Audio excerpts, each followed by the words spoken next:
Sondag agtermiddag op Pieter se plaas. Die son bak so warm, laat die hoenders uitpaas. Die oom en tannie sit daar op die wye agterstoep. En iewers in die veld klink 'n bokmakierie roep. Maar dis die lekker, lekker lewe op 'n bosveldplaas. Die rooi van die son wat op die randjies aas. 'n Sondagmiddag slaapie maak die lewe volmaak. O my maat, moet die lewe smaak. Die kinders sit ons aan oor die sondagkoerant. Want hulle moet eers wag vir oupa Giepie Durant. Hy broei op elke bladsy tot jy voel jy wil skree. En drink hy nog so tussenin 'n koppie tee. Maar dis die lekker, lekker lewe op 'n bosveldplaas. Die rooi van die son wat op die randjies aas. 'n Sondagmiddag slaapie maak die lewe volmaak. O my maat, se moet die lewe smaak.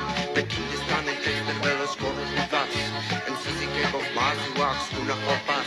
Is net linkervie en hoede op die blou tapijt. As ma nou hier moet inkom gaan sy lelik klippie byt. Maar dis die lekker, lekker lewe op 'n bosveldplaas. Die rooi van die son wat op die randjies aas. 'n Sondagmiddag slaapie maak die lewe volmaak.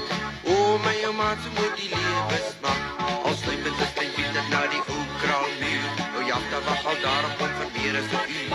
'n Rookie kronkel starig teen die skemer se lig. Die baby skop en Pieter val so op sy rug. Maar dis die lekker, lekker lewe op 'n bosveldplaas. Die rooi van die son wat op die randjies aas. 'n Sondagmiddag slaapie maak die lewe volmaak.